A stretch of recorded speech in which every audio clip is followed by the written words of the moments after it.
In this video, we are going to see how to do the kind of linear programming problem where we are not given the equations. Instead, we're given the description of a situation and we need to make our own equations.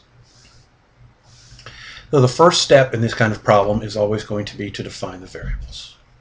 Okay.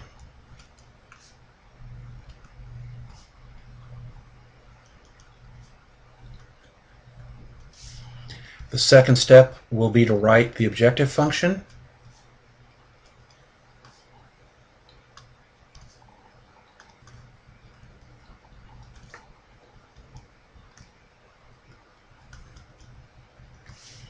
And then the third step will be to write the constraints.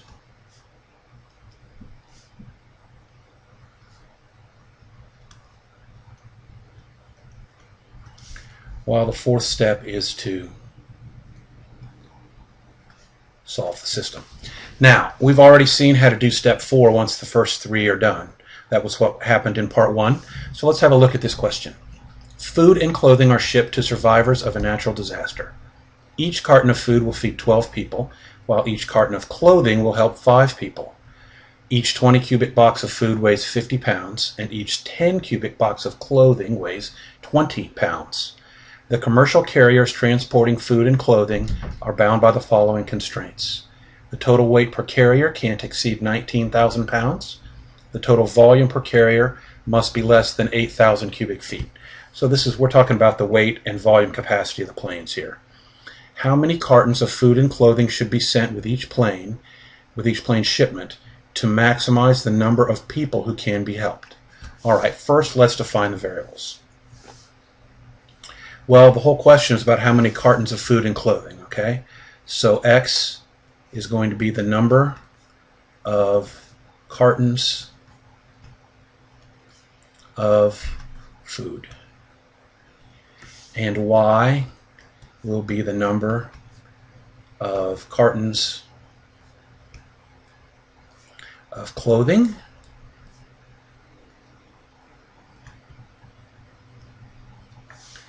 All right. Step 2 is to write the objective function.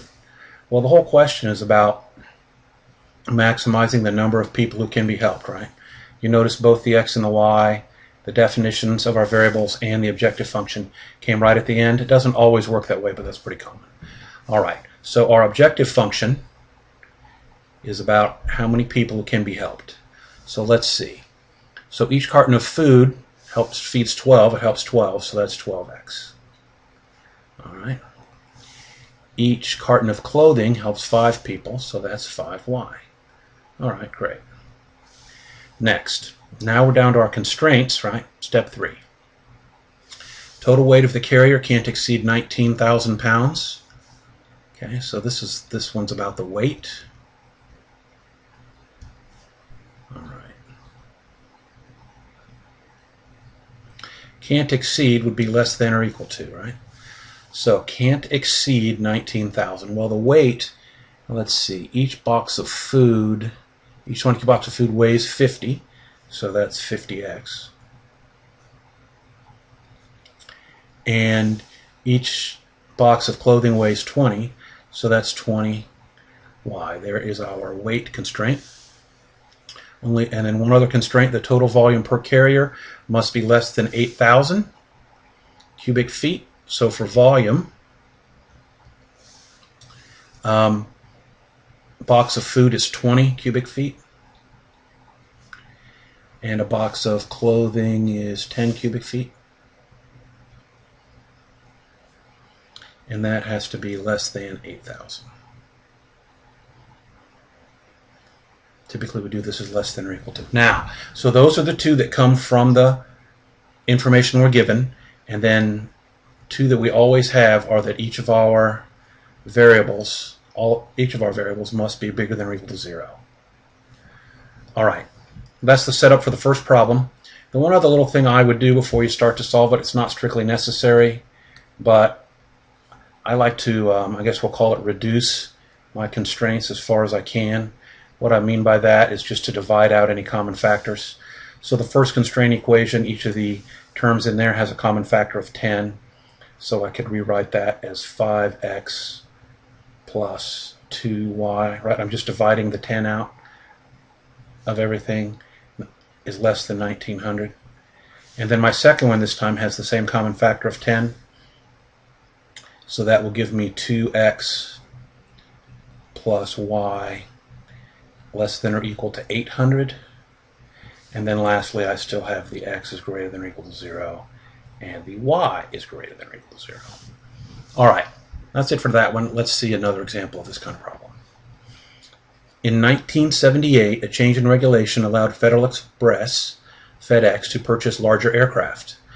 Their options included 20 Boeing 727s that United Airlines was retiring, and or the Dassault Fanjet Falcon 20. Each of the Boeing 727s cost $1,400 per hour to operate and had a payload of 42,000 pounds. Each Falcon 20 cost $500 to operate and had a payload of 6,000 pounds. FedEx was faced with the following constraints. Hourly operating costs must be limited to $35,000. Total payload had to be at least 672,000 pounds, and there's only 20 727s available. Given these constraints, how much of each kind of aircraft should Federal Express have purchased to maximize the number of aircraft? All right. So how many of each type to purchase? So that tells me I'm going to start step one is to define my variables, right? So x is going to be the number of 727s, and y is going to be the number of Falcons. All right, to write my objective function. Well, this time what we're trying to do is maximize the number of aircraft, right? So this one and each of my variables is the number of a type of aircraft. So the number of aircraft is simply going to be x plus y. Step 3 is to write the constraints. All right. You know what, this time let's just go ahead and do this first so I don't forget. I have a tendency actually to forget this. You know x has got to be bigger than or equal to 0. You know y has got to be bigger than or equal to 0. Now we get the constraints that come directly from the problem. Hourly operating costs must be limited to $35,000.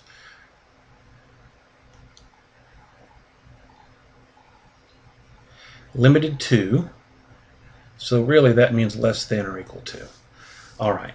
So the operating cost, the number of 1,400 per 727, so that is 1,400x plus 500 per Falcon, so 500y. Total payload had to be at least 672,000 pounds. I'm betting that is what it took to service their current customer base, or maybe a short-term projection into the future. So at least 672,000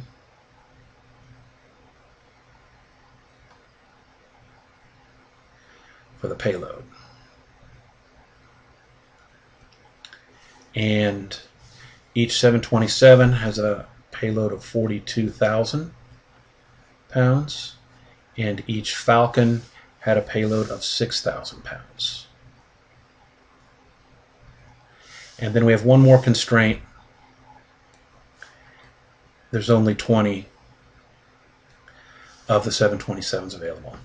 All right, so that's the setup.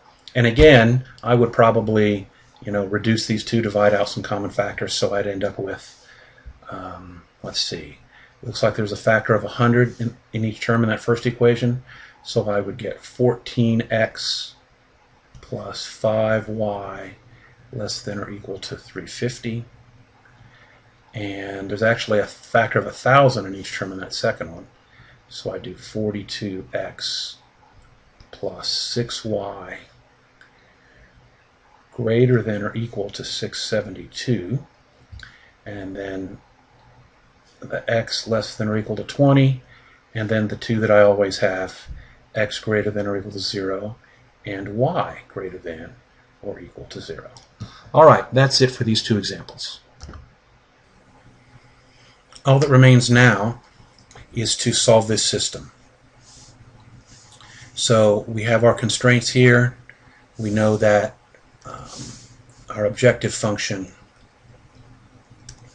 is x plus y. So now you can solve these the same way we did both systems in the first video.